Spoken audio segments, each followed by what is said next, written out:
baby yesterday. My friend for like over 20 years. Y'all want to see something?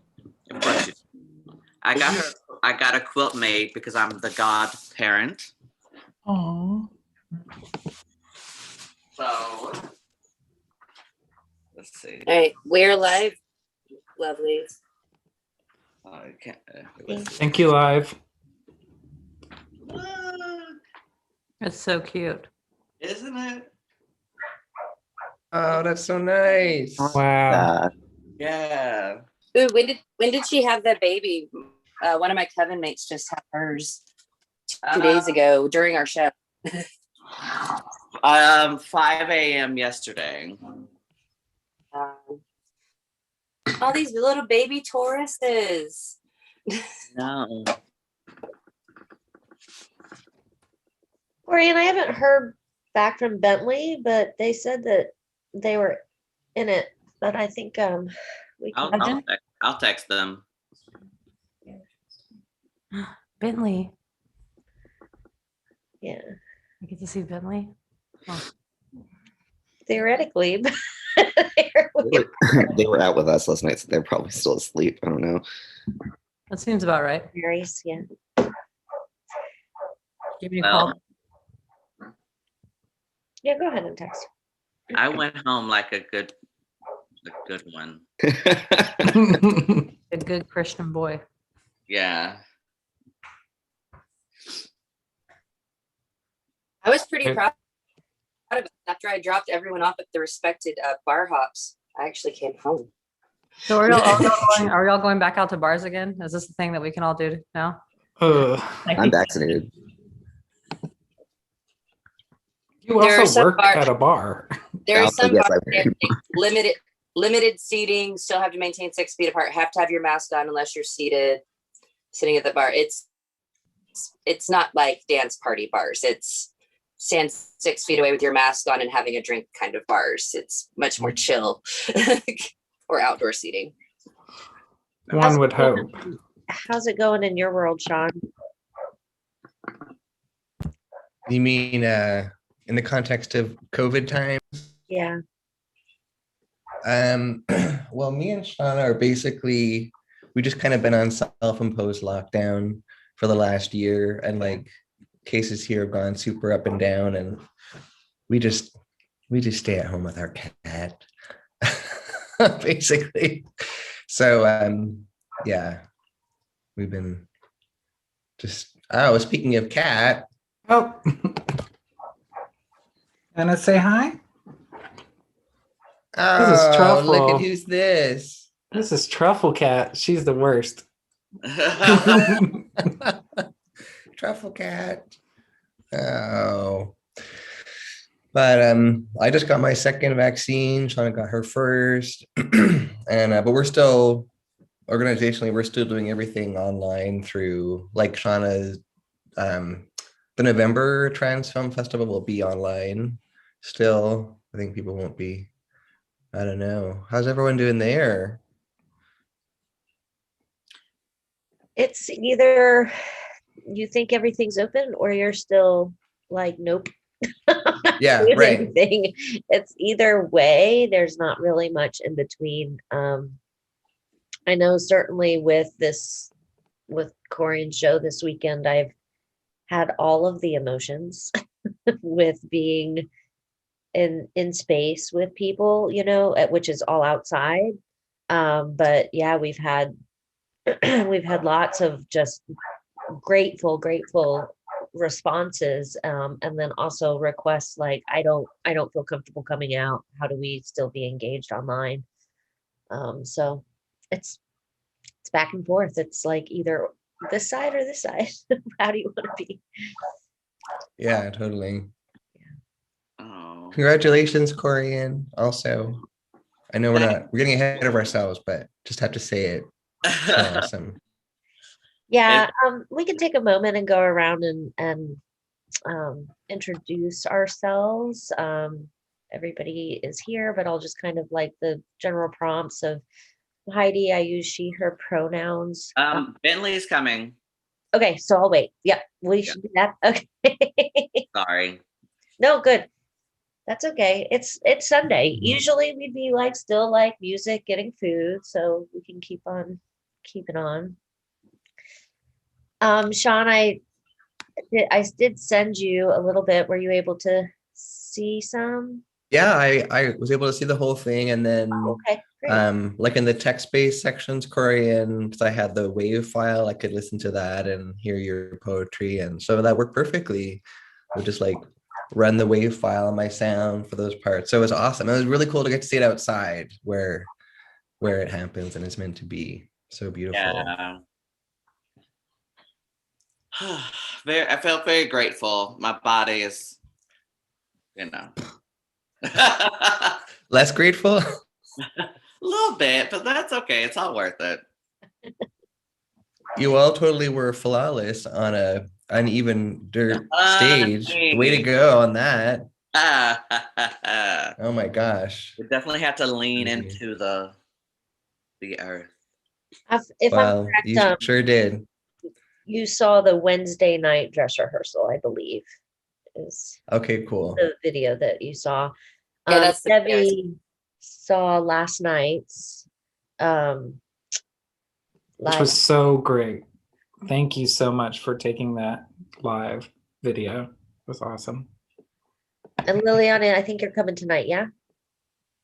Still, I got you tickets in there, so. Thank you. Yeah, and try. We forgot also that I was endorsed by Victory Fund, and they're also throwing an event that they want me to say something at virtually. So Cool. In the process of figuring that out. We got Wi-Fi. You can do it from the theater. I was gonna say we used my iPad to live stream for them last night, so you could always just be like, "Here I am at the 7 stages, outdoor social distance." I say stuff. Here's this one. Yeah. Oh, who's this? Judith. This is Trudy Cat, Trudy Peru. She's my bilingual cat.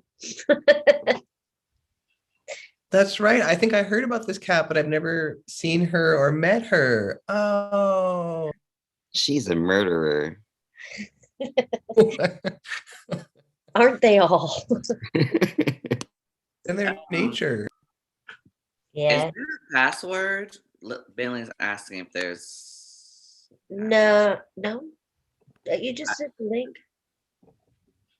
Yeah. The link that was sent has the password in it. So they should, if they just click the link, it'll automatically have the password. It's just to keep from jumpers from popping on our stuff. Ah, I see nobody bought tickets. That's why.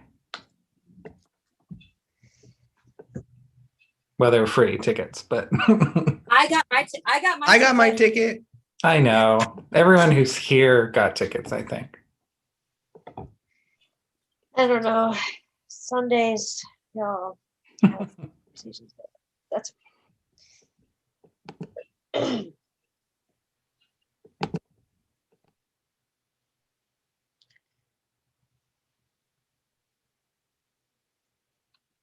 get a Bentley yet?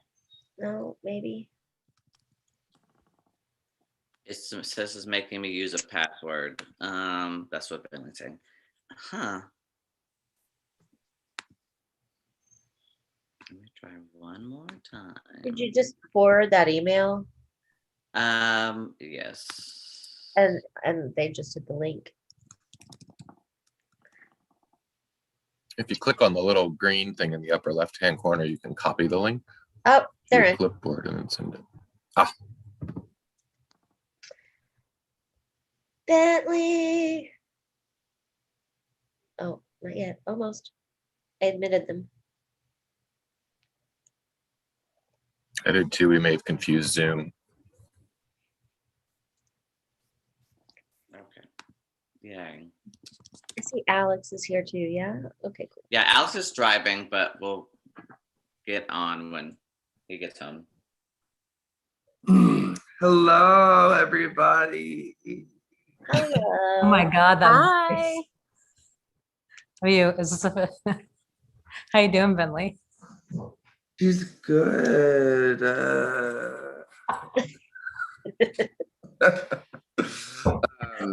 It's Bo is doing his thing where he's like, oh wow, you're talking to people. That must mean that I'm talking to people.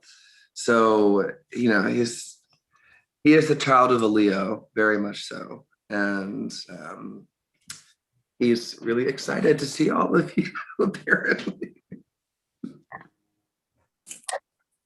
Since we're doing this. Of course.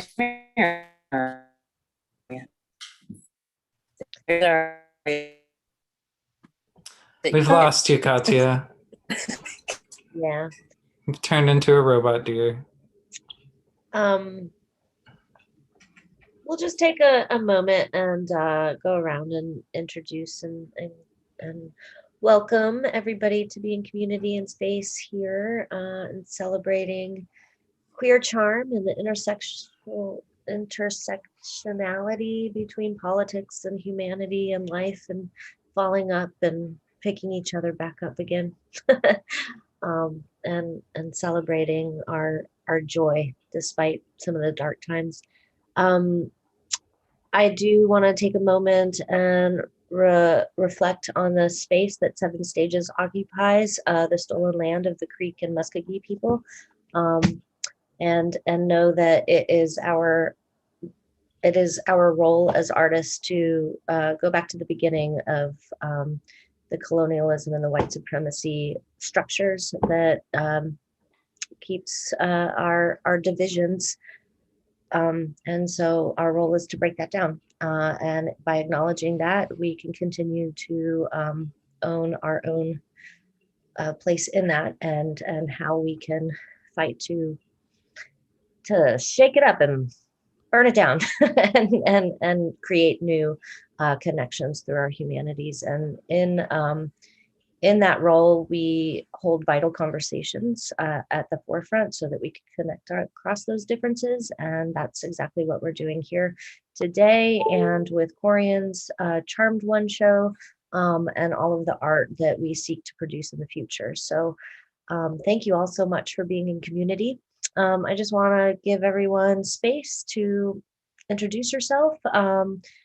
Again, please introduce yourself with pronouns, as well as maybe a little bit about why you're here in this conversation, what you'd like to offer in the space, whether it is some of your own viewpoints in what queer charm is, as well as any questions that you want to bring to the conversation.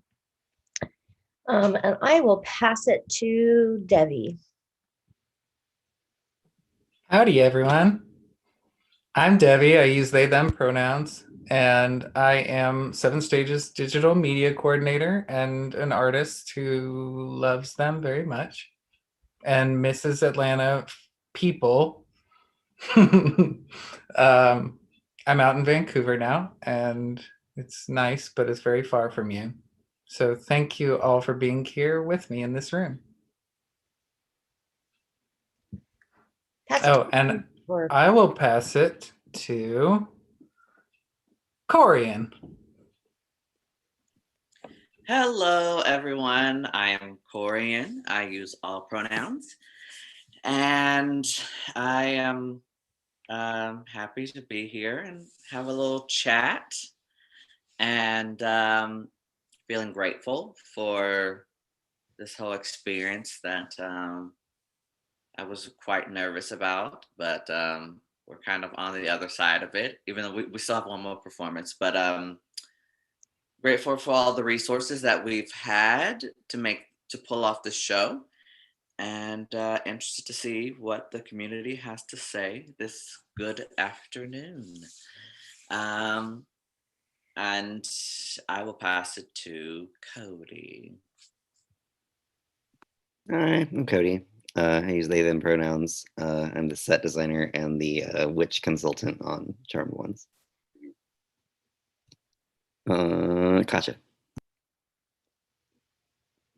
I think Katya just disappeared. Oh, look at that. I banished her. Why don't we do Alex? Hi, Alejandro or Alex Abarca. I am a dancer in the piece. I use he, him pronouns. And I will pass it to Bentley. Hey everybody, my name is Bentley Hudgins. I use they, them pronouns. You might also know me as drag icon. I'm just kidding, I'm not an icon yet.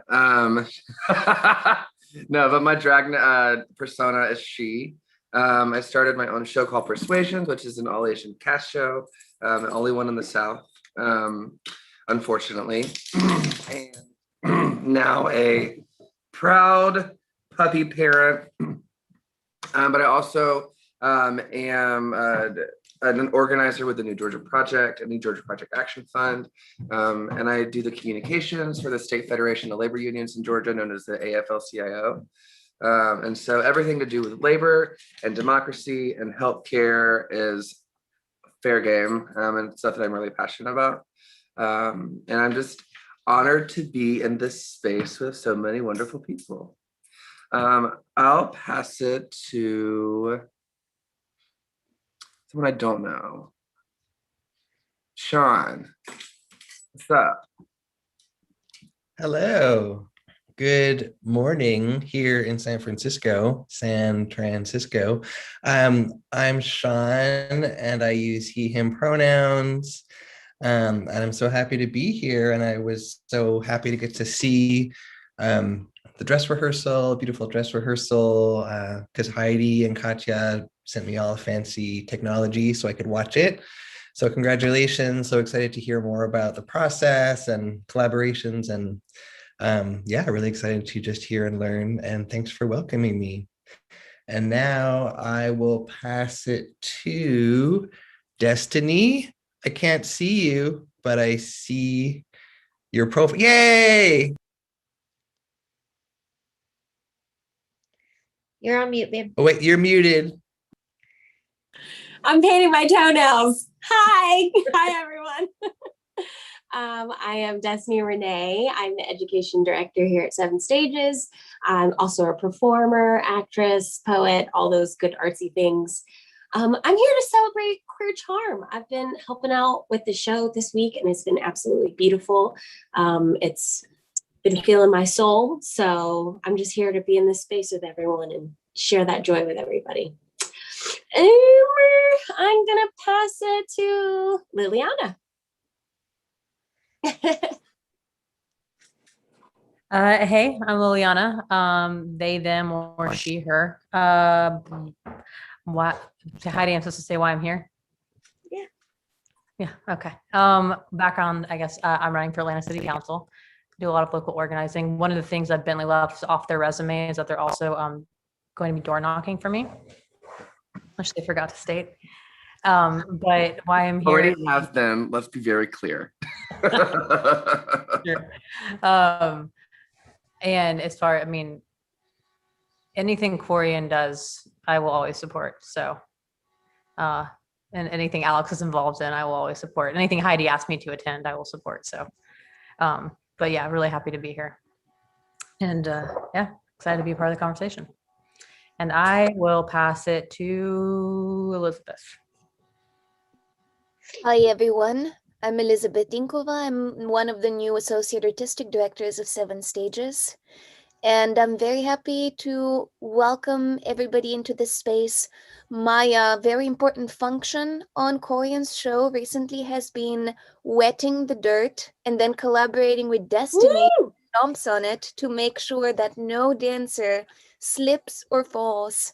And I consider that function to be as important as my producerial and kind of leadership functions within Seven Stages. So I'm thrilled to have you all here and to be here to listen to your insights and wonderful contributions. I'm going to pass it to Ashley.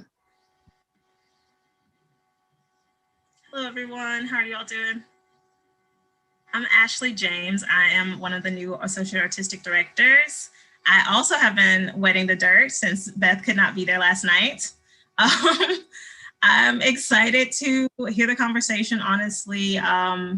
it's nice because I'll just get to watch the full show. I was kind of on photo duty last night, so I'm excited to hear the conversation and hear what questions were brought up. Yeah.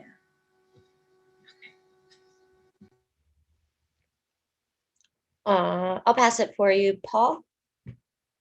Hi, everyone. I'm Paul Conroy, he, him, his. I'm the founder and producing artistic director at Outfront Theater Company, which is Atlanta's queer-focused theater. And I also serve on the City of Atlanta's LGBTQ Advisory Board as co-chair for Arts, Culture, and Entertainment. And Outfront has teamed up with 7 Stages on a few different projects. So I'm glad that we're continuing the collaborations with this discussion today. I'm excited to talk to everyone.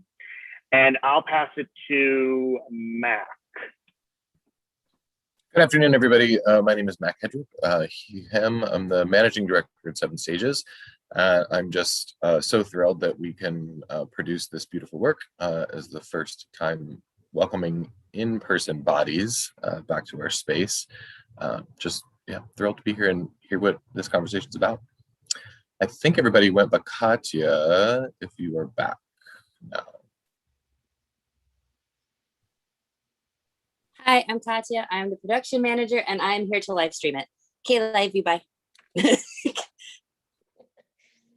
Yeah, we have a small community today, so I want to say that everybody is a VIP here, and so this is a conversation for us to connect, get to know each other, and so I have a few prompts, but again, if there's something that you're wanting to bring to the conversation, please pipe up and use your voice and ask each other questions. But the title of the piece is Queer Charm, and I'm interested in the intersectionality between politics, activism, what it is that we use our queer bodies to go forward through making changes in policy, not only through art, but other actions. And we have a lot of strong voices on this panel right now. So I'm interested to see, how you're bringing your art and your activism to the forefront of your work.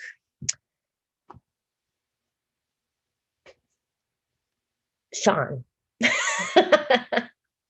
I'll call you. Also, if anybody else wants to jump in, but Sean, what are you doing these days with making changes? What am I doing?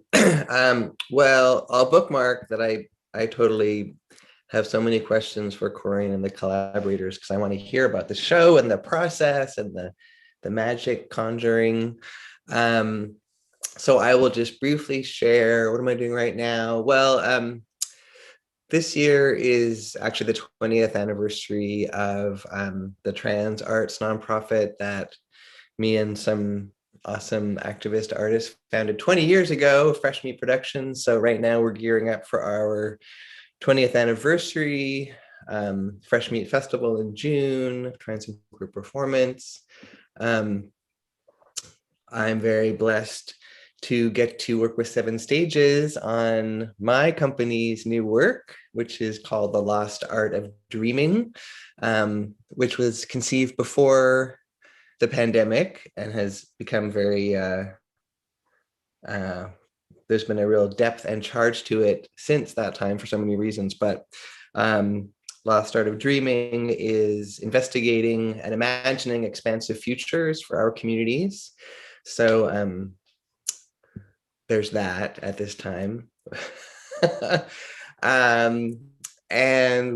So we just had Dorsey Dance's online home season. Over the last year, we've made 9 dance films, putting our bodies in relationship to the sky and the earth and time, as ways to kind of move into our expansive futures and our trans and queer selves.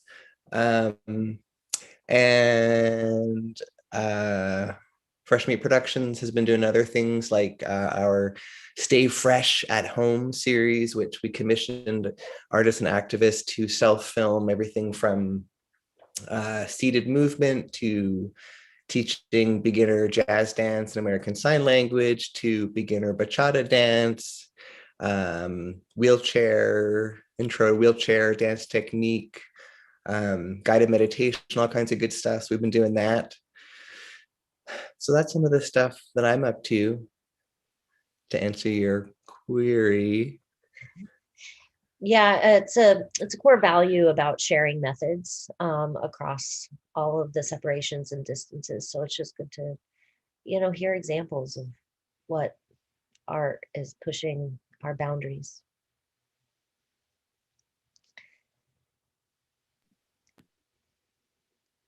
Somebody else want to jump in with? Sure, I'll go. So like I said earlier, I am also a drag queen.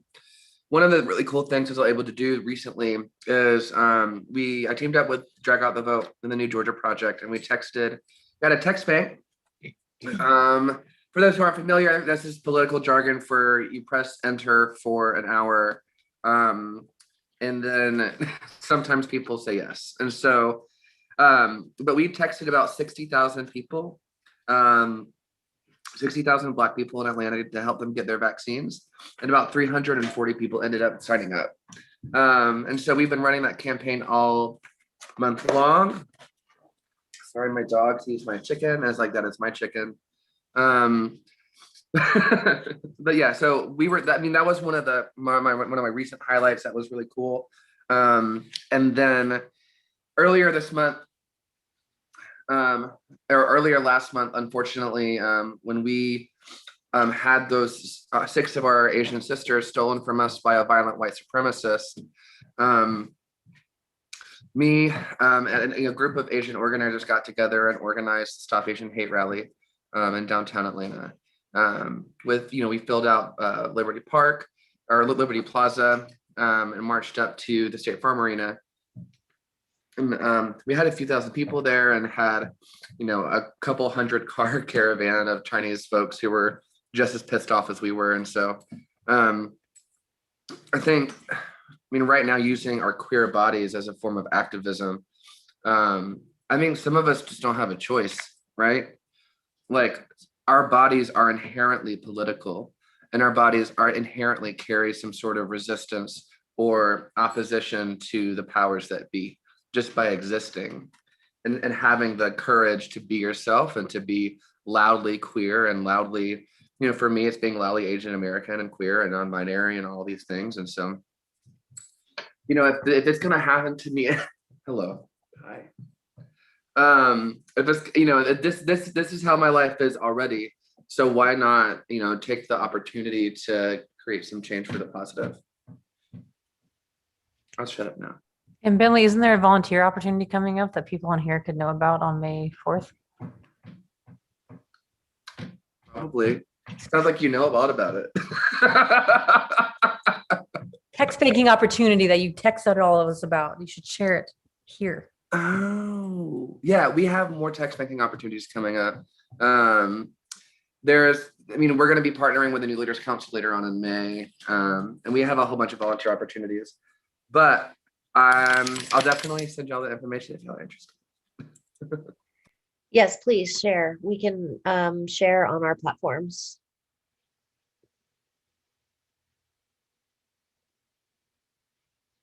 What you got, Liliana? Let me think. A lot of us have known each other from massive organizing backgrounds.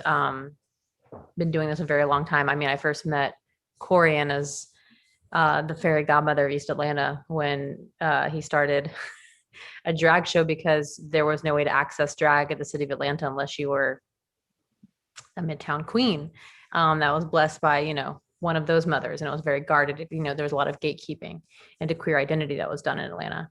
And Corian started Glitz in East Atlanta, which gave birth to an entirely new drag scene and community of people, and honestly probably had a large part to do with saving one of the last gay bars in the city.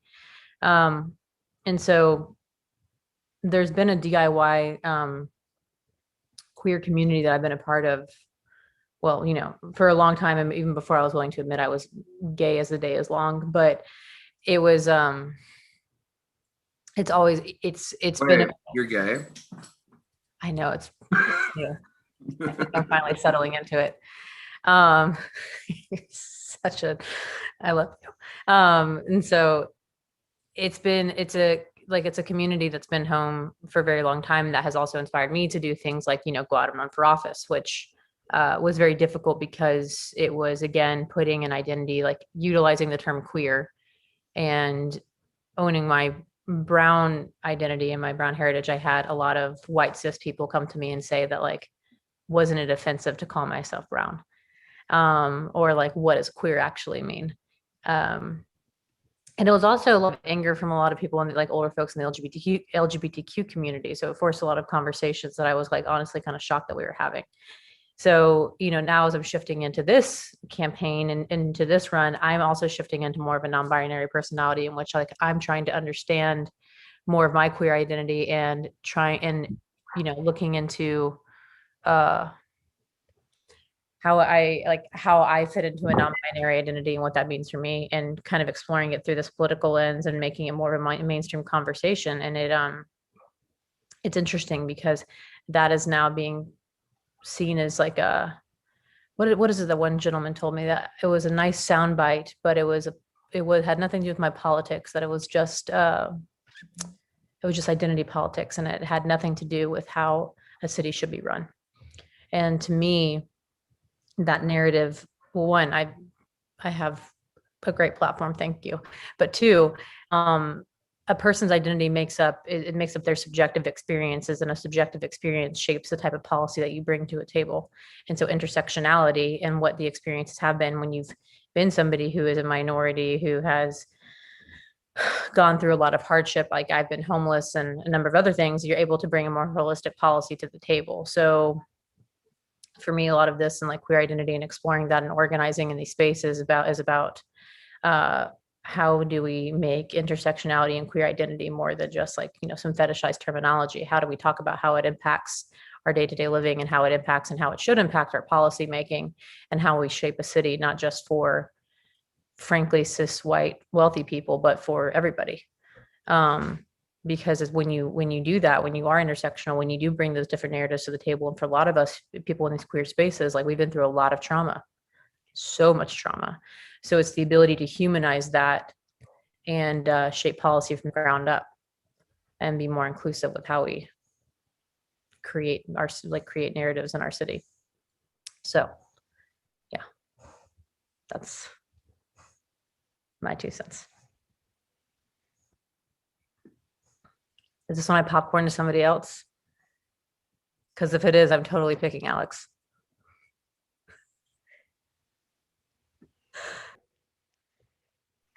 What's the question? Hi. Yeah. Heidi, some information would be great. Yeah, you can riff off of anything that you've heard already, or you don't have to stay so formal. Okay, good. I was just bringing out the intersectionality between our own personal lives, queer bodies, and how we'd like to see it move and change policy. And so, is the intersectionality between your artist life and how we use it to make political statements. And I want to say real quick, the reason I popcorned Alex is because this is someone who's probably doesn't know it, has had a huge impact on me in navigating queer space and in the way that they like have grown into their body and their identity and everything else. So that's why I wanted to popcorn over to you. Thank you. Yeah, I have dancer brain today. 3 nights of, or really all week of this has been a lot, but I think maybe that's what I'll speak to of, in dancing. I was kind of talking about this last night with my friend after the show of, it like in dancing, while I'm I feel the most alive and I feel the most embodied, and in a personal space an actual space where I can allow that to be viewed by other people without fear of retaliation in any way. And I'm able to express myself in my totality. And with this piece in particular, I agree with Bentley in the statement of like the body is inherently, it's political. I mean, some of us can't walk out of our door without being confronted by those facts. And so it's like in dancing, and in this piece in particular, I'm able to really just exist and lean on my fellow comrades in this experience to support me. And I think that's a huge thing that I was talking about in regards of just like the community in general rallying around each other, especially now where, I mean, day-to-day life is a struggle. So yeah, I think just like being an artist and being a person that is continuing to evolve and figure out how do I want to express myself, and how does that fit in with the fact that, you know, one, I'm an artist, but two, I'm also an educator at the collegiate level. So dealing with talking to other young people entering the world and trying to be that figure that I never really had growing up. And that going back again to the piece of like, in the space as we do it, I get to be completely me with people that I feel safe with and I feel loved and supported by. And that's where I'm going to wrap up because I feel like I'm rambling. And so I'll bounce it to Corian.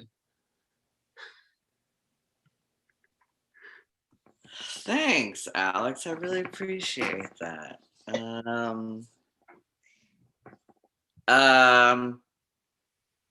I kind of don't know how else to be.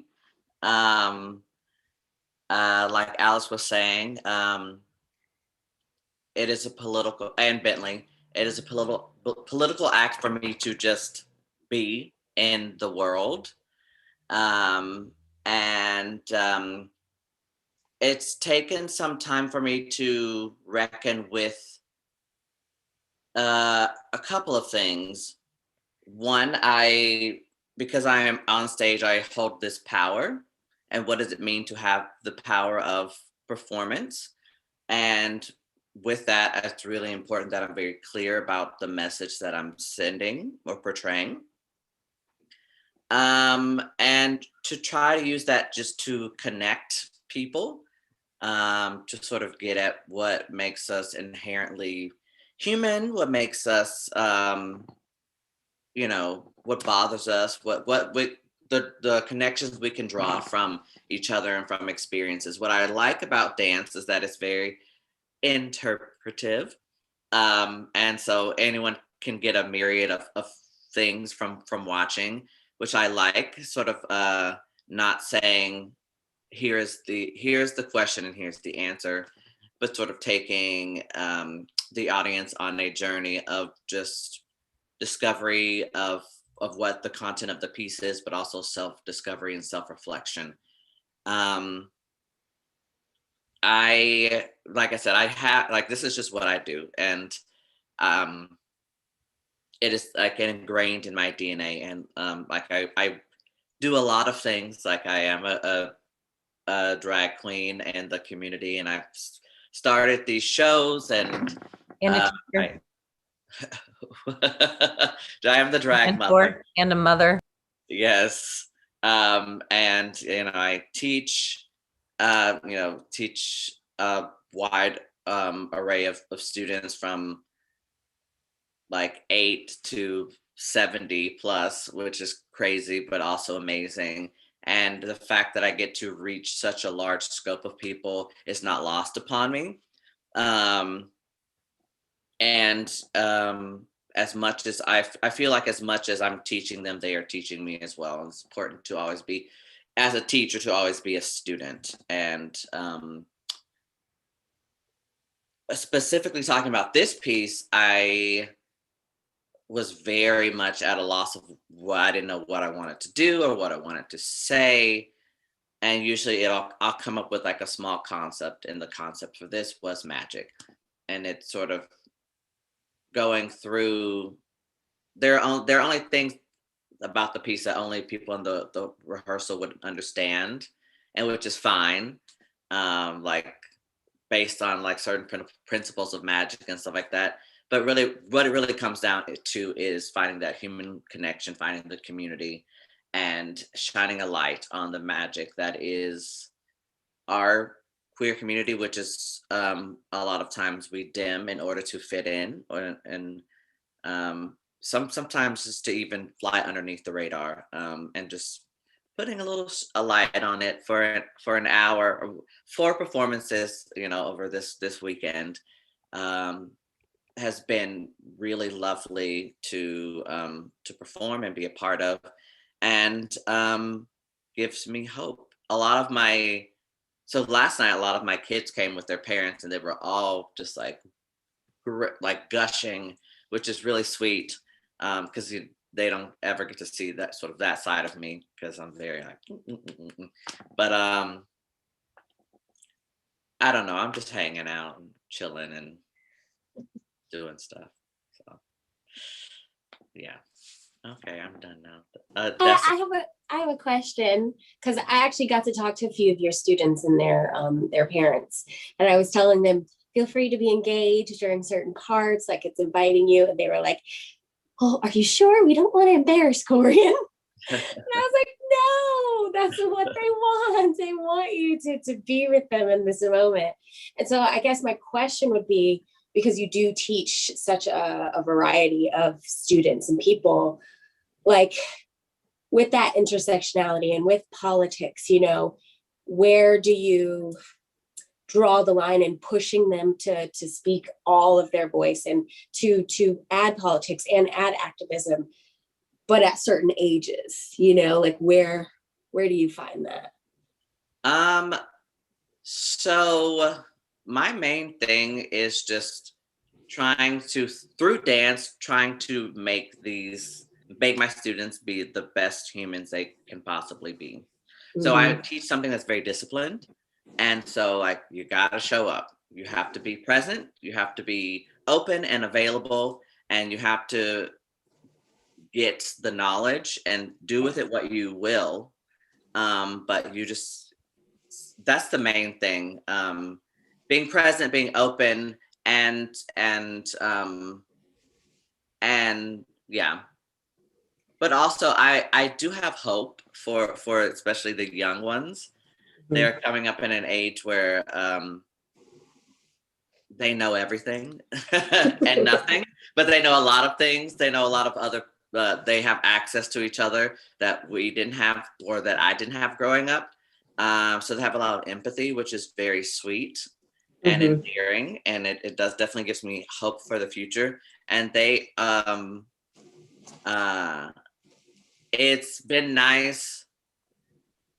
I have a couple of very queer students, and they have come to me and and expressed that they're queer, and I love that now it's not an issue. I'm like, okay, that's good. Now point your foot.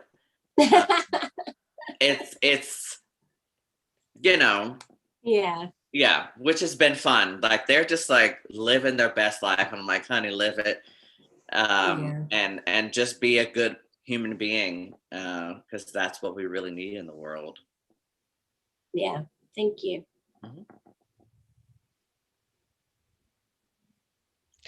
Yeah, that's right on. What do we want to see portrayed in the media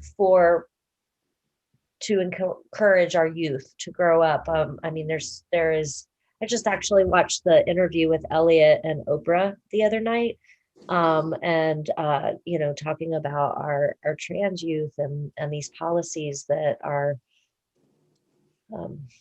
not supportive to that. And so I'm just interested in people's perspective in taking on what Destiny just said is, is there a line to be drawn or not? And as I teach, as I'm an educator, it is, fully listening to the truth of our youth and offering platforms for them to live their best lives.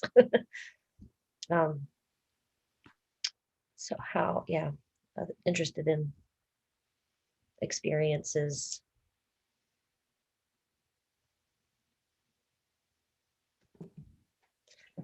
Paul, you haven't had a.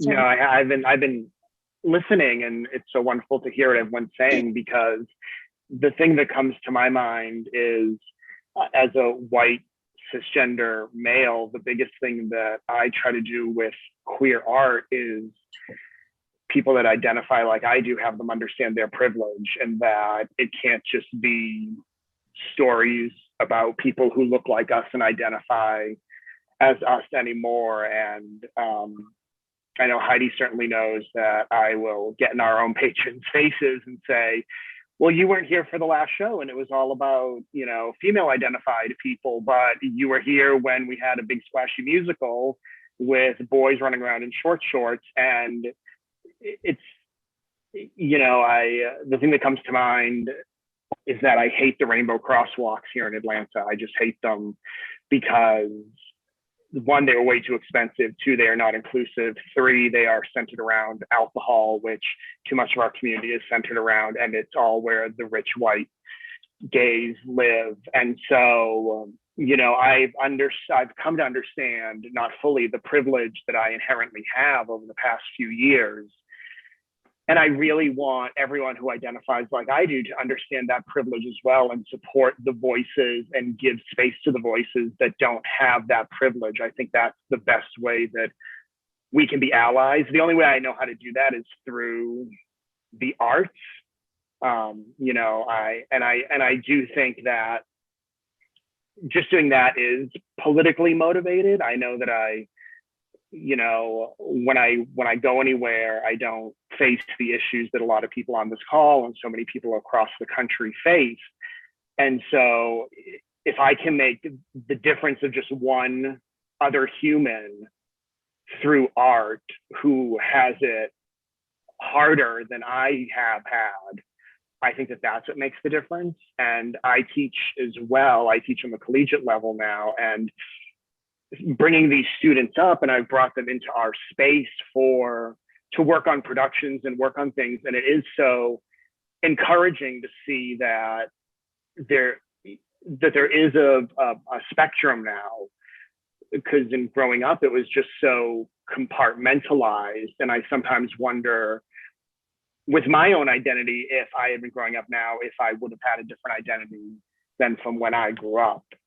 And I just think that art starts those conversations, at the end of the day, we want to be able to pay artists and designers and all that. But even if you just impact one person, even if one person leaves the show and goes home or leaves the exhibit or whatever art they are taking in, if they just go home and even have a conversation with themselves, I feel like that's the most powerful thing and the most political thing that we can all do, both as artists and members of the queer community. That's all I got for now.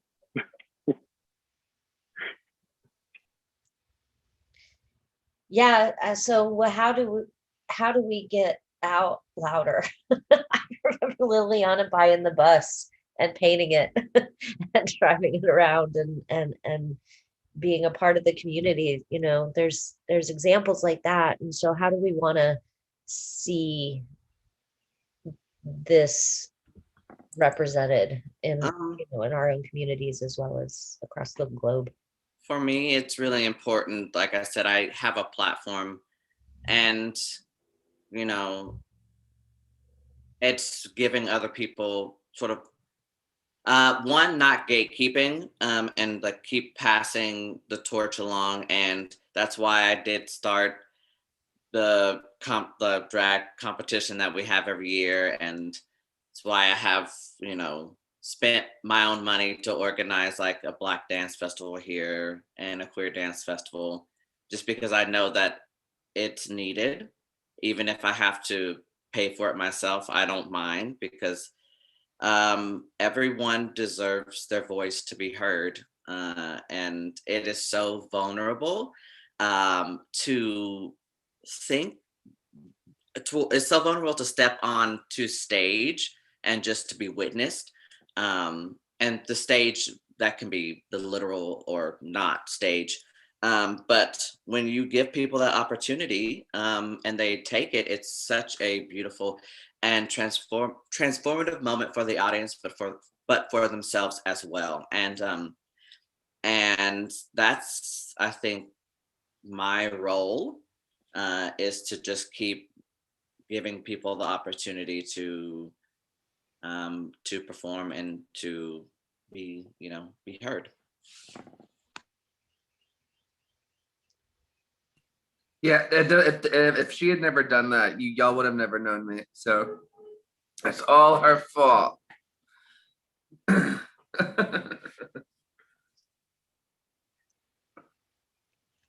I mean, but there's something to say, right? That like, you were talking about with the anti-trans bills that are coming up right now. Trans kids are always are just a talking point to certain people. They're just a way to use people's lives as a bargaining chip for oppressive policy so that they can retain political power. And, whether it's trans kids, whether it's DACA recipients, whether it's, Asian people who are being hate crime on the streets, whether it's Black people who are getting killed by the cops, like, there are marginalized groups of people that all faced individual and different struggles, but we are all under the same boot. And the thing is that, and it's the boot of these, I want to not cuss, but these white supremacists that are taking every opportunity to cheat, to lie, to steal, and to retain political power that was never theirs in the first place. And so what we're seeing right now is that when there was, I want to keep this nonpartisan because I know y'all are C3, but we saw historic turnout in the last two elections on both parties, but we saw like a huge amount of people show up to vote in the general and in the runoff elections. And so we're seeing, in response to that, right, we're seeing a wave of voter suppression bills across the country. We're seeing a wave of anti-trans bills across the country, of grown-ass men attacking children. We're seeing, voter suppression bills, we're seeing anti-trans bills. And then now, later on in the year, it's going to be the process of redistricting across the country. Because after the census was taken last year, now they're having to redraw all the districts that we vote in, that we live in, that we do business in. And so, I just wanted to just go ahead and say, like, while we're in this conversation, is that this is a response of a dying political power. This is a response of cowards, of people who do not know how to win any other way than to hurt and to steal and to cheat people.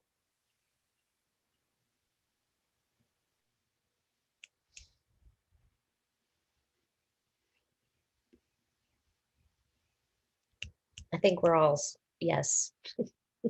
Sean, I'd love to hear your response. You were like, yes.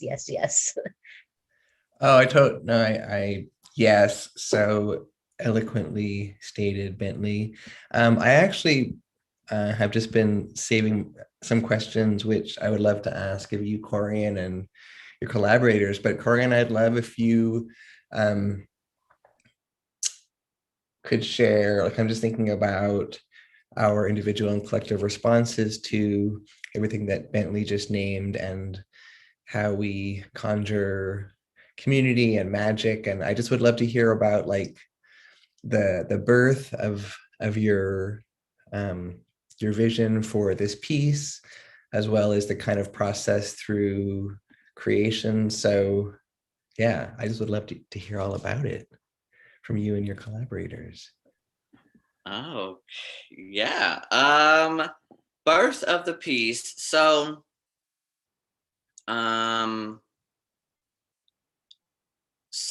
Charmed Ones is like sort of double meaning of like to be charming. And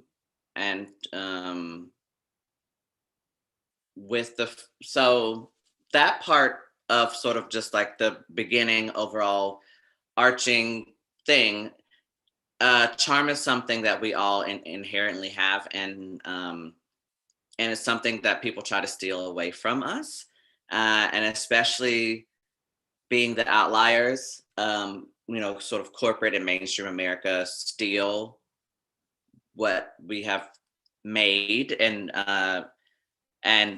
package it and make it marketable and make a lot of money off of it. So knowing that you are charmed and taking that on for yourself, but also the double meaning of a charm, which is a spell, and a spell or an incantation, and not being so literal with that, with that meaning, but then taking it and saying, okay, so with that literal meaning, how can we play and explore? So it was a lot of dealing with the idea of like telepathy and telekinesis and trying to read each other's minds, and what else? Ritual.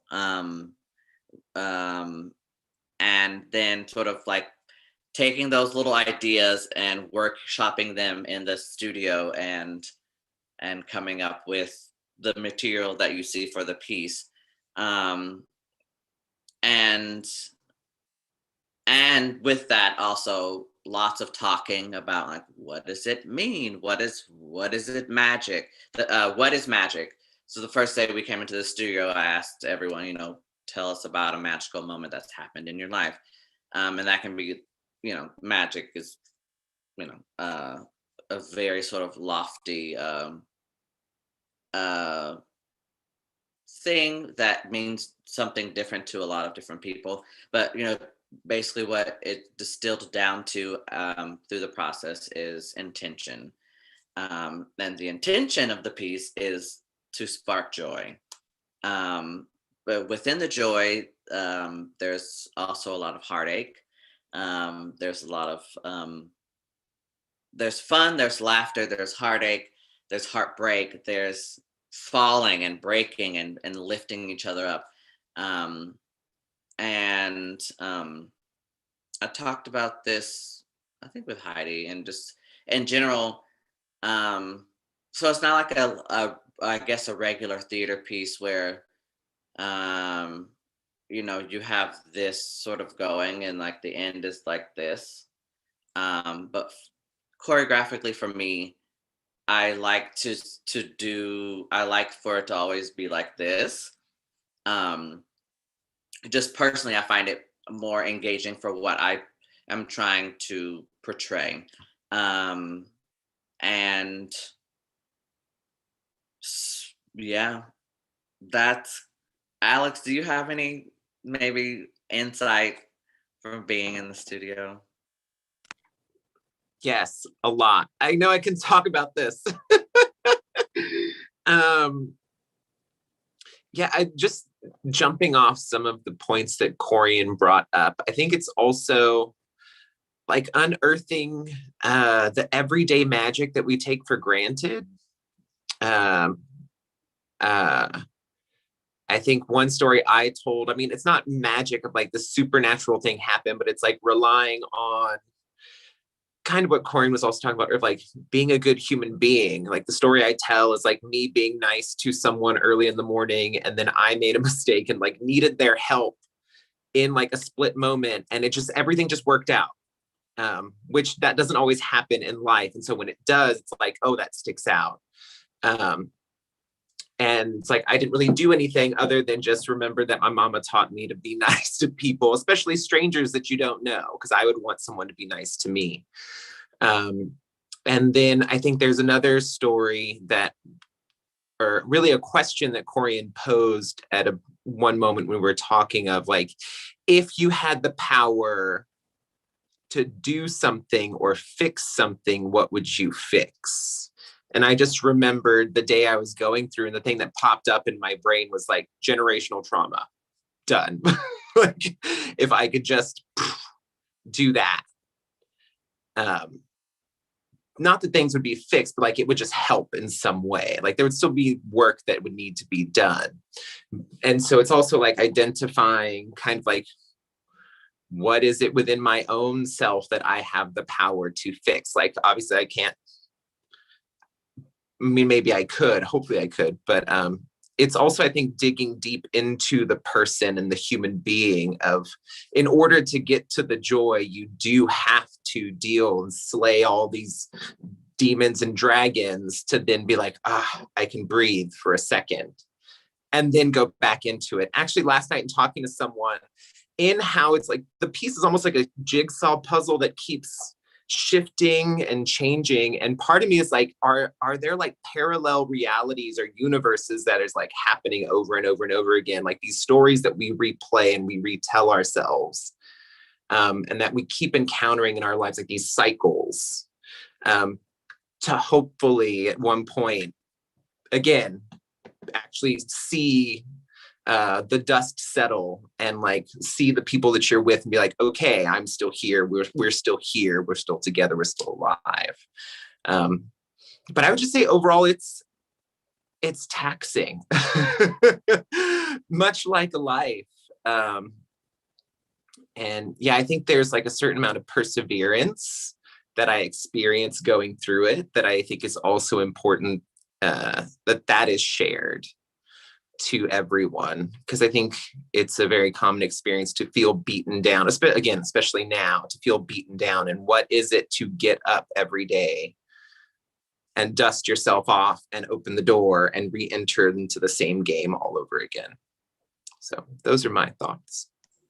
That's a really great point, Alex. I was speaking with an audience member, I think on the second night of the show, and while they were watching and looking at you all, they were saying those are everyday movements, that they're doing everyday movements, but in dance form. So that's really cool that you said that and that audience member saw that. Yeah, sort of picking up off of that as well. I want, in what I do as well, it's really important for me to sort of demystify dance, because it's not this, I mean, inherently it is sort of classes. You have to have money to take class. And that's why I do consider what I produce dance theater, because it does have that human nature, which is what I'm looking for in making work of just like, yeah, that's a person on stage, not just like it's not just a vehicle for this idea or this movement that I have, but it's a fully realized person that is on stage. Because a lot of times I feel like in dance, people forget that, the body's political. You see a body on stage, you're already putting a narrative to that body before anything has gone on. And what does that mean? Because it does mean something. And then what do you do with it? It's dance doesn't have to be this like, I mean, yeah, we've trained a lot, but like with that training, we can sort of bend and mold and make things really beautiful. But like within the beauty, there's so much to be explored of the common movement that happens within every human being. Yeah, and dancers are shapeshifters, plain and simple.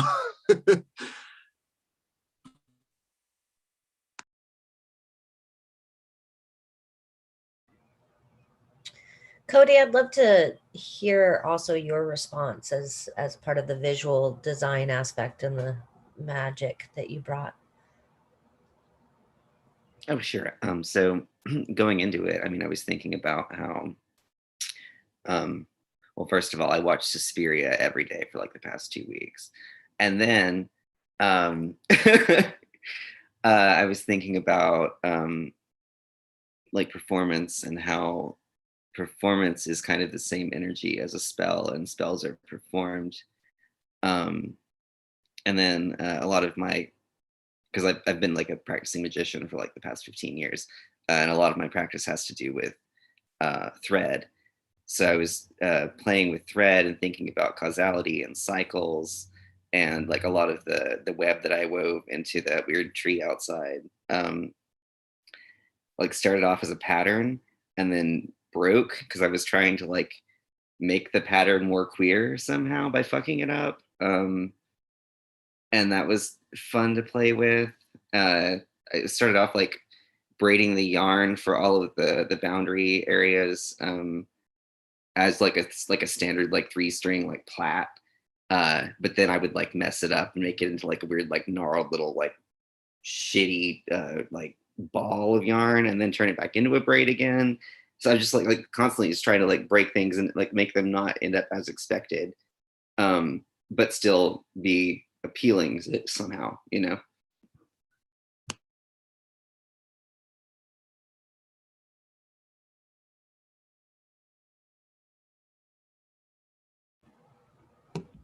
I feel like that's what I do when I get dressed every morning, is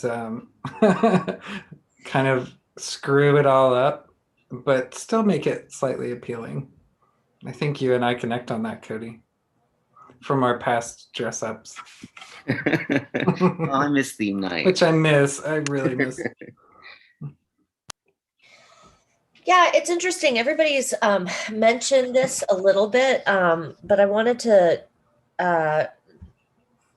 go with, you know, this idea of queer joy, right? And when those that aren't maybe part of the queer community think about that, they think about pride parades.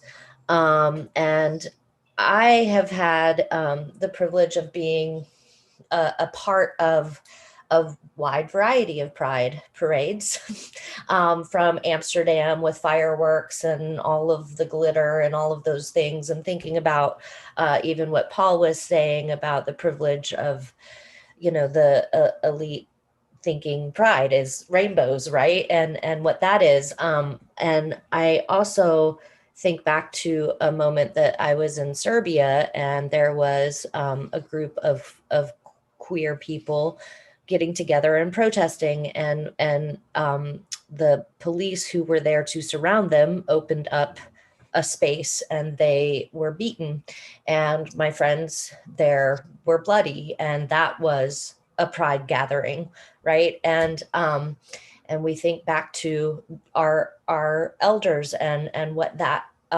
fight has been, and the idea that we fall and get dirty and keep fighting, and that queer joy is us gathering in community and lifting each other up so that we can get to the glitter perhaps, or just to be able to hug each other and know that we are together in chosen family. And so I'm interested to hear from whomever or you all about those moments of falling, and that we aren't just optics of what a pride glitter parade is, but that our joy is being together. And so just interested in your own experiences and how we do get up through that dirt. I think I often think of pride as kind of like rainbow washing, you know, like this, like I'm not queer, like, you know, a month out of the year. I'm actually queer all the time. Finley. In the question of, like, you said, like getting up out of, you said like kind of like this idea of like where we get our queer joy from. I mean, pride's cool. Certainly not pride. I think there's oftentimes this celebration of like queerness with alcohol, when in fact in queer, like typically as in like any any communities that experience trauma, alcohol is used as a substitute to dealing with pain over mental health and well-being. So I don't really like that. And I think that pride makes being LGBTQIA plus palatable to a lot of people. And where I think that we derive a lot of our happiness from, as you said, is like being together. I mean, being able to hug people that I hadn't seen since before the pandemic started in queer spaces was probably like one of the most healing things after, we got vaccinated. And whenever the resilient, the queer community is extremely resilient. We've gone through a ton of hell. A lot of us have, experienced being disowned or threats of that, or physical or emotional trauma, not really fitting in spaces, being fetishized. Being a human form of Google to people who don't understand what the internet is, and like so on and so forth. And honestly, I'm just going to start invoicing people. But I think I think that like this is an example of queer happiness. We're all getting to celebrate a vision that Corey and other people have come together to make, and we're able to getting to support Corey and makes me happy. Getting to witness Corey and Alex's movement will make me happy. Getting to see my friends grow and change and create spaces for others. Corey will downplay.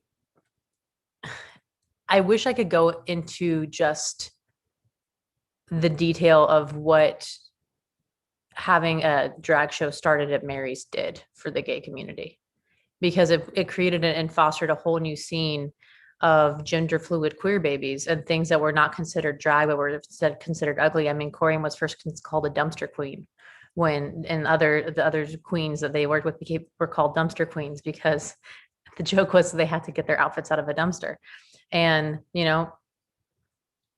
sure, why not? But they took that and they owned it and they made it into something else. But because of that, you have queens that are coming in all shapes and forms now. It's not just about imitating the female form. It's about a lot of things. It's art.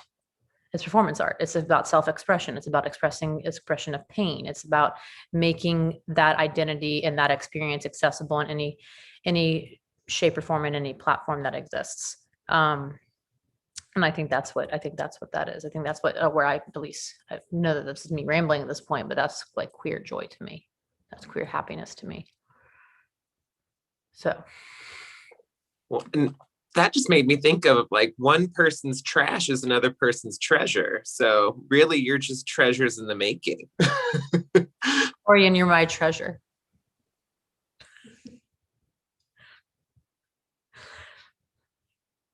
Wow. That was the best read I have heard in a while, girl. Oh, she's just a treasure in the making, honey. She'll be okay.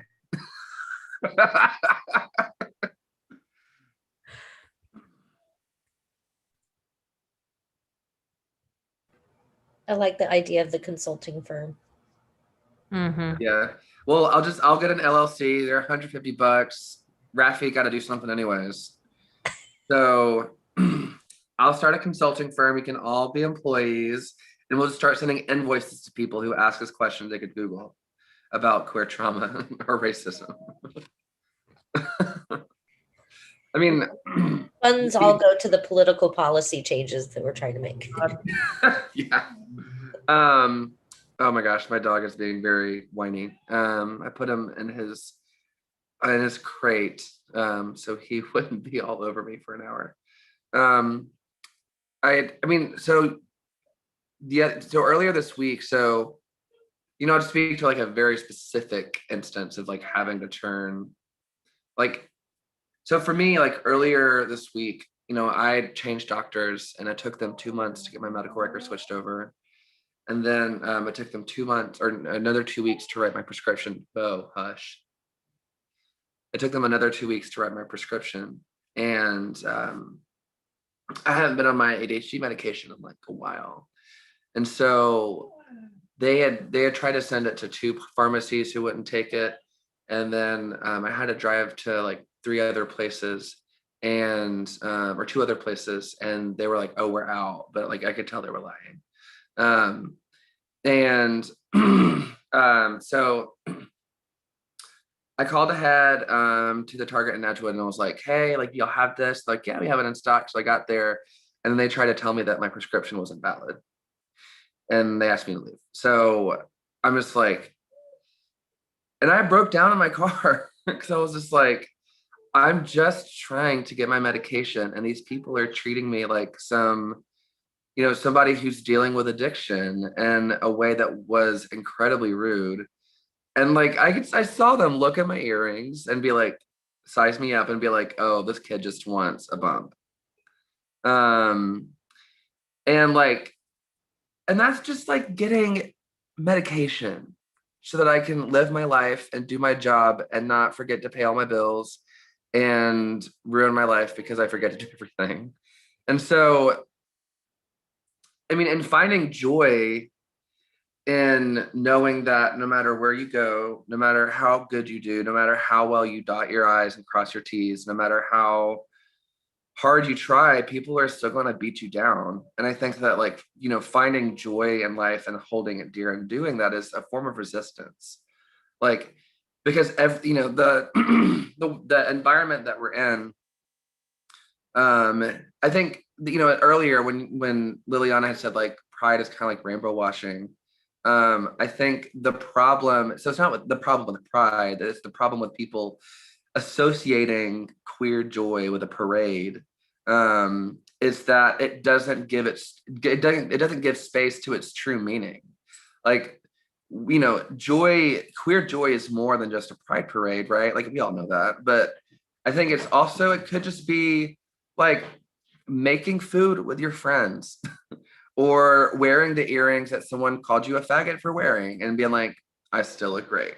Like that is more revolutionary and more powerful than, "Bro, chill out.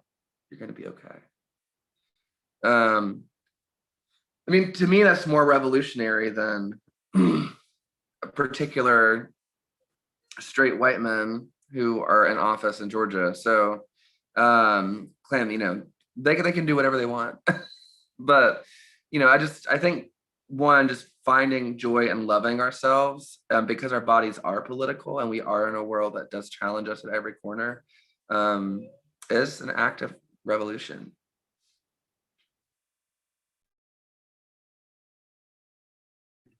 It's like that question people ask us, like, when did you become political? I was born this way. Like, I mean, yeah. I mean, my mom also tells a story about when I was a kid. This guy was like, we were walking down the street, and this guy was like, "Oh, it's like, oh, you have a cute kid." Probably some like white guy who was like, "Oh, you have a mixed kid. How beautiful." But anyways, he talked to us, and I went and I walked up to him and like shook his hand. They're like, "Hi, my name is Bentley." I was like 3 years old. He looked at my mom and was like, "You either have a pastor, a preacher, or a lawyer on your hands. Good luck." No, a pastor, a politician, or a lawyer, sorry.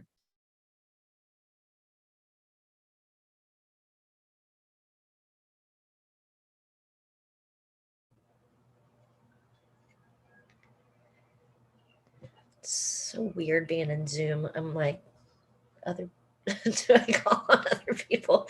I can always read a room, but Zoom, it's like, who am I eye contacting with? Yeah, I'm right on, everyone. I'm that rainbow washing bullshit is something. Oops, I did it. I said a word. We're live on YouTube, but it's okay. Yeah, I was in Holland during Pride with my students, and it was in the year when there was bomb threats. And the idea of, be safe, don't go. But for me, the professionalism of the responsibility with Seven Stages and the history of, showing up and being present, versus just showing up for the party is kind of essential. This is who we are in our everyday lives, and it's not always a rainbow parade. Paul, I'm sorry, I think I cut you off. You were going to say something. No, I wasn't, but I was kind of thinking as everyone was talking, there are 2 points when, thinking of queer joy, for me, I think of young people. We were lucky enough to host a Pride prom here a couple of years ago for students that, either their school districts wouldn't allow them to bring same-sex partners to prom, or they just didn't feel comfortable. And it was just so refreshing to see young people be free, because that's where I get joy from, where it's thinking about the future. I know that the present can be very bleak and we're trying to do what we can. So I try and think like, hopefully 5 years from now, hopefully 20 years from now, if all of us take a couple of steps, we don't have to get to the finish line now. We just have to get a few steps further so people after us can get a few steps even more than that. And then the future is going to be that much better and that much brighter. I actually had a conversation with someone on Friday, someone who started a podcast, a queer focused podcast. And we were talking about, how can people really make a difference? And I feel like a lot of people do the bare minimum and think they're making a huge difference. They check a box, they give $50 and they think that that's it. Whereas, showing up for service days. And I think that that's where the joy in queer community comes from, is stepping outside of your comfort zone and saying, I'm going to go and help, build houses for the unhoused, or I'm going to go and work with elders in the community, or I'm going to go work with people who are living with HIV and AIDS. And that might be outside of our comfort zone, but it's the thing that I think makes our community stronger and also builds that empathy between each other. So those are the things that, bring me pride. I won't sit here and lie and say I don't love a big parade, because sometimes I just want like confetti and colors, and I think that's totally okay sometimes, but that's not okay all the time. Heidi and Mac and I have all walked in the Pride Parade here together, and it's, to see faces, to see families, to see young people. And, if the Pride Parade is like a gateway drug, if that's like the first step and they say, okay, I'm here, and you know what, I went to the parade and no one got hurt, and I saw people holding hands, and that's okay. And then they can take and build on that. I certainly think there are a lot of flaws with Pride overall, but if that's creaking open the door that much for someone to come through, then I'll keep renting floats and putting people in big feathery outfits on there and throwing out whatever merch we can to people to bring a smile to a face for a couple seconds.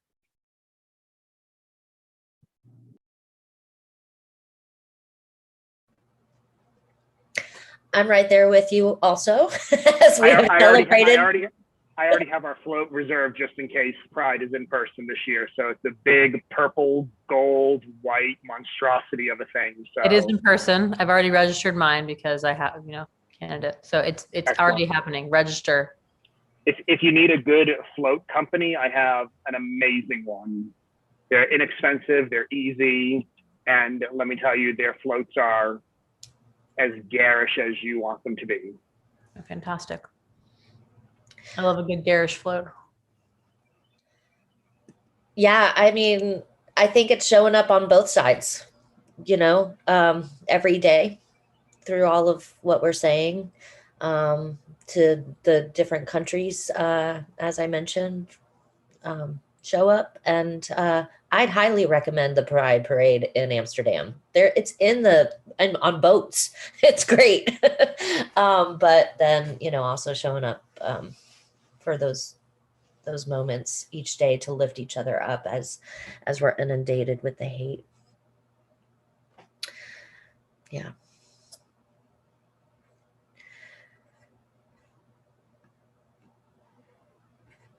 I'm interested in, I think a lot of us are educators here in offering role models from those that are in the media, in public positions. Many of you all are people that I suggest to follow for our young people looking for role models who are figuring it out, but others that you would recommend, and why? Who are some of your role models throughout history? Art Cannon. So, yeah, I just say her name. But no, Park. She not only was the youngest person elected when she first got her seat, but also like so I spent a lot of time in the Georgia legislature, in the Capitol, and talking to people, right? And there is something to be said about people who, one, never lose sight of their roots, but two, advocate for themselves and for their communities loudly and consistently. And I think that like she is a really good role model of, she is a Black woman who is queer, right? But at the same time, like, she's an example of doing the right thing, like always. And even when it can, put yourself in a dangerous position, but not that people should have to do that, right? But I just think she's a really good role model for people to look at having a strong moral compass and staying true to your convictions.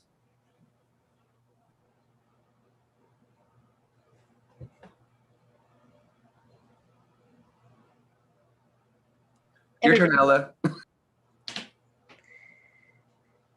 All right.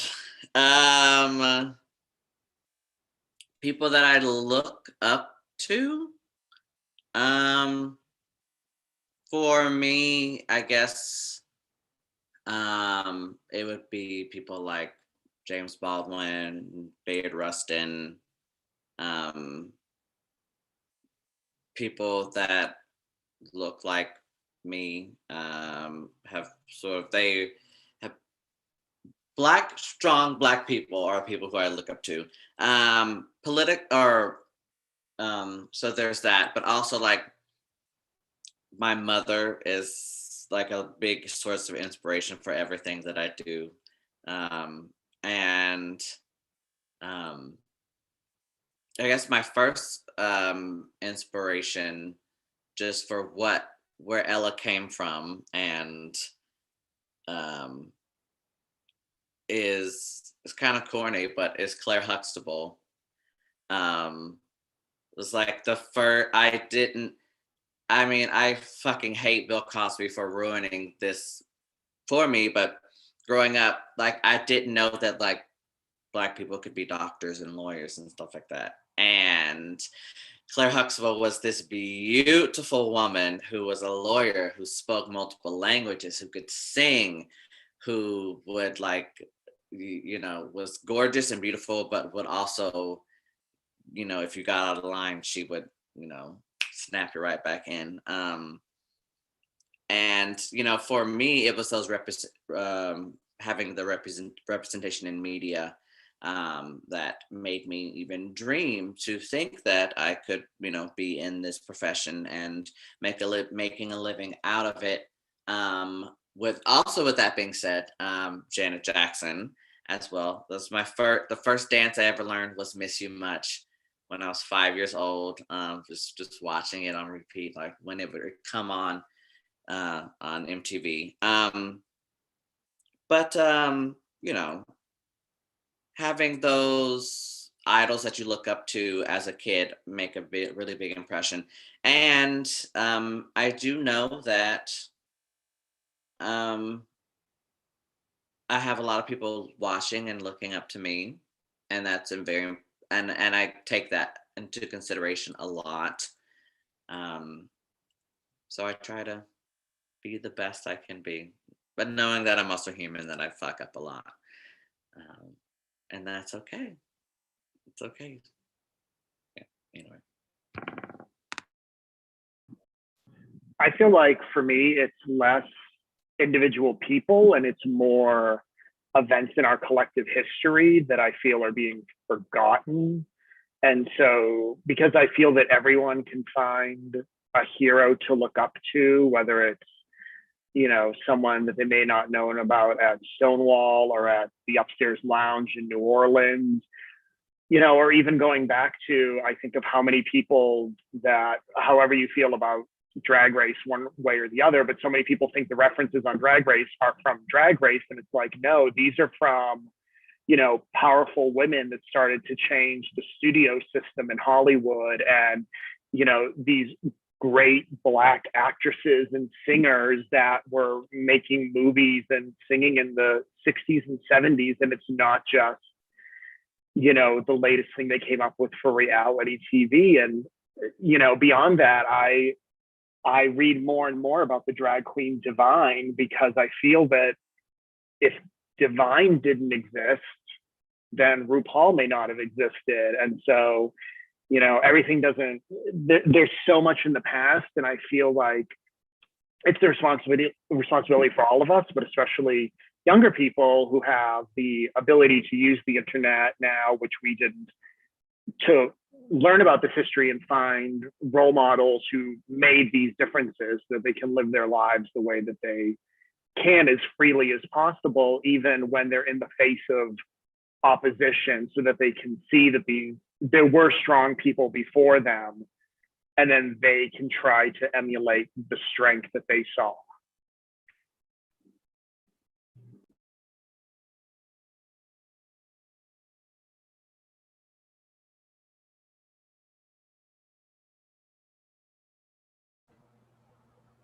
And Claire Huxtable, I will add that as well.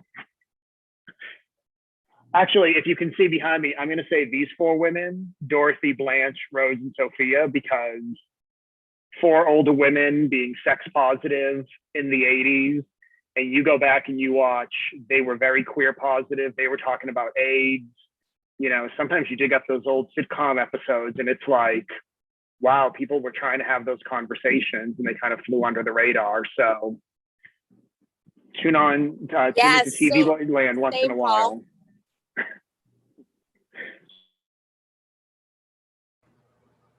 I missed you, Destiny. What? I was just saying, same, Paul. They're definitely some of my idols as well.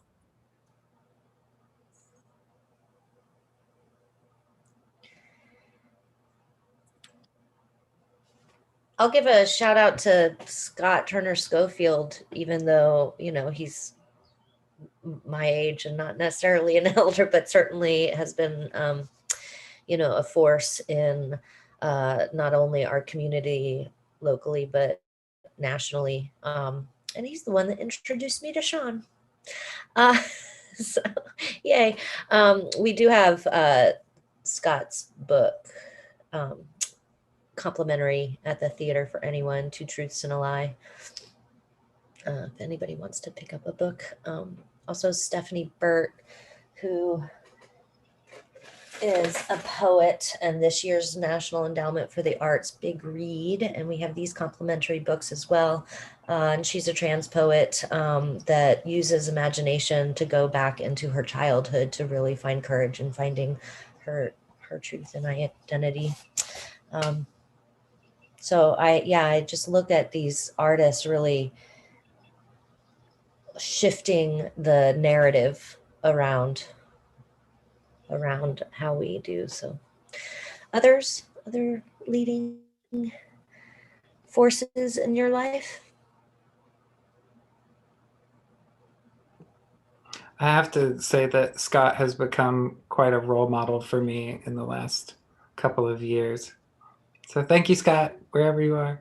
Yeah. In LA. Yeah. Well, I just want to acknowledge the time and really appreciate everyone sharing community and space. It's a beautiful Sunday. We have a performance a little later, so offering grace for our dancers to go enjoy some hours before they jump into some dirt in a parking lot. So maybe we can pass it around again and just offer some closing thoughts, coping mechanisms. I know that standing with my feet in dirt outside offers myself strength. And so you can do that this evening at 7 Stages on the parking lot after the show if you want. And those of you who are not in our local community, do that anyway. Go outside and put your toes in some dirt. That's my offering. And so I'll just pass it to Corian. Closing moments, things you're taking away, and offerings for us to continue to lift each other up. Sure. So this idea of dirt has been something that has been a metaphor in my life as well, of just like, what does it mean to be dirty? And dirty is different than like unclean. And also my skin is the color of dirt, and how that has sort of made me feel about what has made me feel about myself in general. And this is something that has been internally in my brain, but I'm just saying this out loud to you people out in the world. Yeah, it's okay to get dirty. And dirt is why we have trees and flowers. And with that, with dirt comes beauty. And I hope that you can have a beautiful moment in today, and that you can carry it with you. And also know that the beauty is always inside of you. And it's hard to sort of see when, we only look at things that are directly in front of our noses. But just try to take some time to notice what is out there.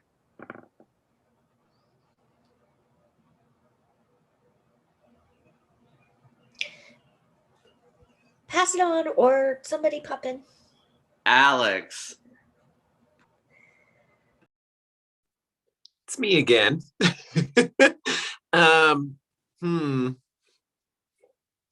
Yeah, there's so much to say, but I guess I'll share the story. So, and I've told it before, so some of you may have heard it. When I was little, my one day of being an athlete, I was on the Little League T-ball team. My 2 older brothers were on the team. My dad was the coach. And I got up to bat and I sat down at home plate. And of course, my dad freaked out. He's like, what's going on? I don't think I spoke to him. And so he called my mother over. My mother was like, what's going on? And I said, I didn't want to play because I didn't want to sweat and get dirty. And it's funny because then I ended up being a dancer where I sweat. Now I'm a dancer where I'm rolling around in dirt. So I'm doing both.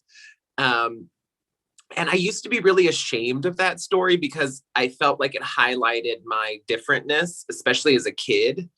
And especially having, being in a family and being from the South that was like all about sports and this is what boys do. And I was like, at 5, like, no, that's so not me. And so again, I was ashamed of this because it's like, oh, that again highlights my otherness. And I was talking to my therapist about it recently because I'm like, this experience is bringing out some stuff. And he's like, well, what about it? And I brought up this story, and he was like, well, but how beautiful at like such an early age you stood up for what you knew was best for you and what you wanted to do, regardless of what other people were forcing you to do. And I was like, oh my goodness, I never thought of it that way. And so now through this experience, even though I don't like being sweaty, I don't like rolling in the dirt, there is some strength or like newfound strength of like, oh, I can do this. Like, even though I don't want to, it's not something I would prefer to do, but I can get in there and get dirty and still stand my ground and be like, here I am. So that's my little sharing. Oh gosh, I guess I'll pass it on to, is Mac here? Mac, are you still here? I am still here. I've just been quietly listening to everyone chatting. I think two things. One of your Callan-Wald mothers was there last night with two of their children. And she said something about that they were going to be the Korean fan club corner. I was like, it's really interesting that every night there's a Korean fan club corner. Sometimes they're Callan-Wald, sometimes they're Mary's. Very different demographics you have there. One of the things that I really love about the show that really struck me is in the end, and the whole running and falling down and then lifting each other up and carrying each other at times. It's such a beautiful statement about our community. One of the many reasons why I stopped really going out, especially to drag shows, was because I felt like most drag queens rely on cutting people down as being funny, as being the whole shtick of their thing. And I feel like as a community, we've done that for far too long. And we need to lift each other up. We all fall down, and we need to practice carrying each other more. And so I just think that's a really beautiful way to end your piece. And thank you. Debbie. You're gonna make me cry.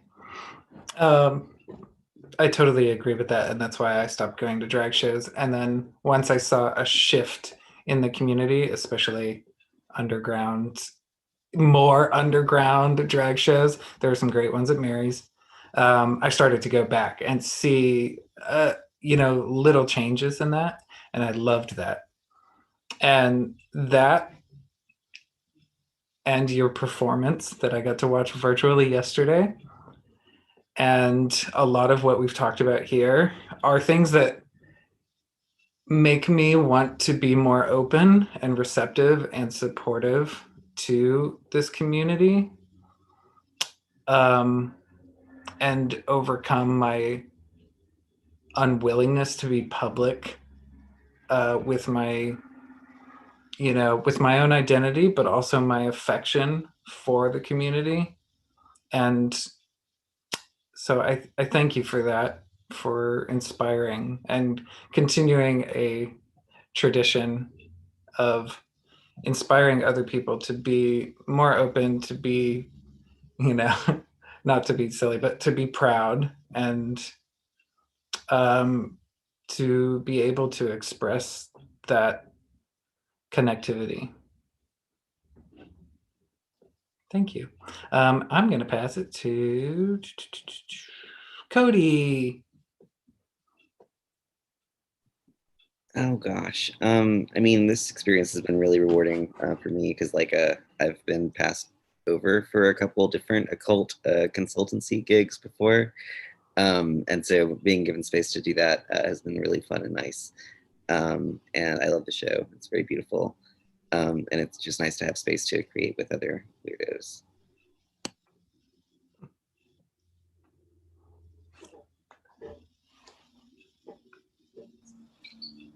I'll go. I'm thankful to just be in this space and to just receive strength from all of you. I just want to give appreciation to how much courage it is to just be in your bodies, and that you all are leaders. And I'm happy to be a part of a theater company that continues to lift up everyone's voices the way that we do, and to lead with activism and to lead with our art. So I'm just happy to be in this company with everyone, and I appreciate your bravery and your hearts. I'm gonna pass it to Paul. I'm thankful that there are brave and safe spaces like this that people can talk openly and honestly and know that everyone's coming from a good place, that, you know, intentions are good. So even if someone says the wrong thing, we know that our hearts are in the right place. And I'm also thankful that there is such a wide swath of art and queer art being made in Atlanta and around the country. And for anyone, for Corey and for anyone else, you always have a home here at Out Front if you need a space. And we don't have anything going on. The doors are always open to anyone who wants to use the space for any reason whatsoever. So don't be shy. I'm a Yankee. We are not shy people. If you need something, you ask for it. And I will pass it over to Bentley. I was about to say, girl, don't say that. You will get an email from me, honey. So we're saying our final, you know, leaving thoughts. I think so. I just dropped the link, so if folks want to volunteer to, you know, be healthcare advocates and get free trainings on policy, if that's interesting to you. I don't know why I sound like this right now. It's like yeah. So if you know, if you're interested in healthcare advocacy, I mean, for me, it's I mean, there is a really bad message going around that is just letting, you know, saying that, oh, like people of color aren't getting vaccinated just because they don't, you know, they don't trust it. That's absolutely not true. People aren't getting access to the vaccine because our healthcare infrastructure is trash. And so they're trying to blame it on people instead of looking in within their own system and recognizing that we need to build access to healthcare. So that's one thing, people attention. But the other thing is, I'm just really appreciative of the space that I've been welcomed into. So I came down from Macon, or came up from Macon. I didn't know nobody. And I was just like trying to find my space and trying to find somewhere to be. And the Mary's family opened their arms slowly. It was not, it took a couple months. Y'all were nice, but it took a little while to tell his family. But I mean, I think it's, you know, spaces like these are just so important because, you know, I had not seen another Asian queen really. I had seen Geneva, but I was like, there's only one of us. Like, what? And so the fact that I was, you know, given a space to be bad, and to make mistakes and to learn and to grow is like, I mean, I think that is one of the most important things that people can do in a community, is to give people space to make mistakes until they become good.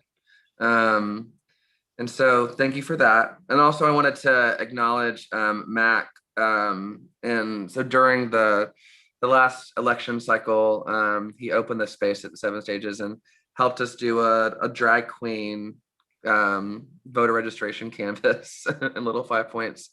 So I just want to thank everybody. Thank you for giving me the space to speak my truth. I think it's, you know, really beautiful. And look out more for this new year. And Persuasions is the all Asian cast drag show that I run. I don't want to say run. We all do it together, but we're figuring out new homes and figuring out new spaces, and I'm excited to share that with you all. I will pass it to Cody. Do you have any final words? I already did it. You already did it. I'm so sorry. Someone who wants to close. My brain is all over the place.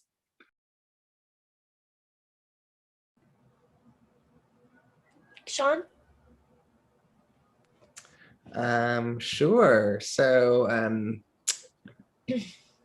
thanks to Corian and your collaborators for being the reason we're all hanging out. Also totally name the like ridiculously hard work it takes to keep an amazing, awesome space like 7 Stages thriving. So grateful for all the leadership there and amazing energy and nonstop work you all do to connect us all. And I was just thinking about when you were asking about heroes and mentors, how much I hope that we also model for each other how joy and pleasure are such necessary parts of our activist lives and our work lives, and thinking about pleasure activism. And I know, like, I feel like when I came of age as a young activist, it was like everything, you must sacrifice everything, including your joy or your own well-being, in order to uplift each other. And I think just having heroes in our lives who can model joy and pleasure and sass and silliness, like at the workplace and in our organizing, is so important for our long-term well-being and health. And so I lift that up. I'm just grateful for the space, and excited to see Corey and what, if the project carries on, comes back, travels post COVID, what happens next. That's the goal, hopefully. Yay. So I'll be excited to follow that, and just grateful for the space and connections today. I think maybe just Liliana, you have a closing? Alex, you went, right? All right, let's see. Let me see how I can summarize this up. Heidi, kind of restate for me what you want me to close on. Something you're taking away or want to offer us, as you wish. I mean, obviously, always the importance of community ahead of everything else. It kind of something that Paul mentioned earlier about the youth. It kind of struck this thing in me. I was saying it to my partner the other day. I hope that what we consider progressive and like major battles won and these huge movement pieces now are like archaic by the time we're, archaic, like 10, 15, 20 years from now, and consider like that. I can't even imagine what progressive is going to look like for these next generations that are coming. So I hope that they're able to blow like what we've done completely out of the water. And that they can just keep building. So, like they can continue building, and that binaries don't even exist, and like that, all that is just considered like commonplace knowledge. That identities are as fluid as they need to be, and that there isn't,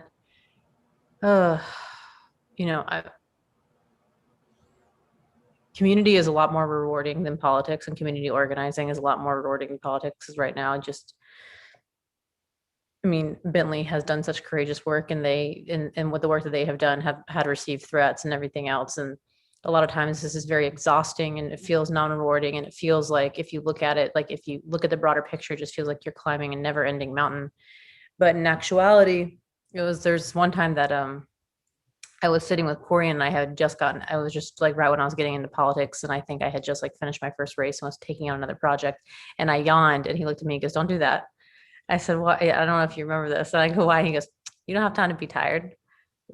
You've depicted this like version of like what you're achieving." And I think that one of the biggest takeaways with all of this, and that what we've all shared here today, is that there's the vulnerability that it takes to do the work, like humanizing the work that it, one of the things I want to incorporate in running for office is the vulnerability. It is the CPTSD I've had.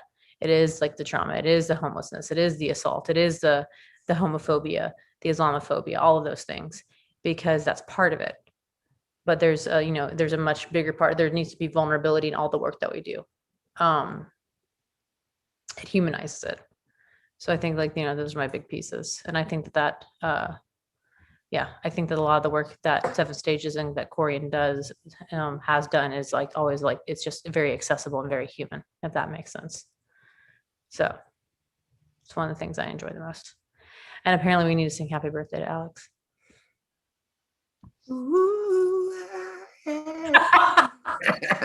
Happy birthday to you.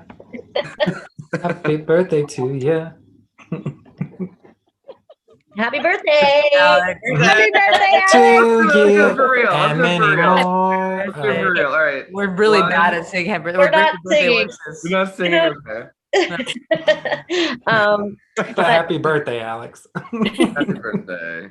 It's singing on Zoom is a horrible thing. It's too. terrible. Yeah, don't do it. Thank you.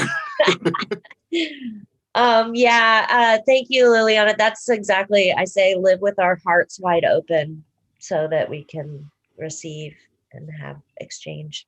I really can't say with my heart loud enough how much I enjoy being in community with each of you. And so I enjoy loving louder and arting wide with all of you.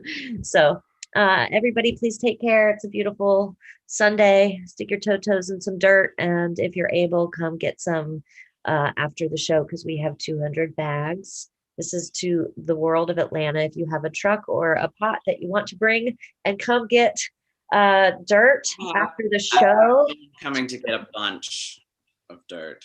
Awesome. Yeah. 200 bags of potting soil made that stage out in our parking lot. Thank you, everyone. Take care. I really appreciate you. Bye. Bye.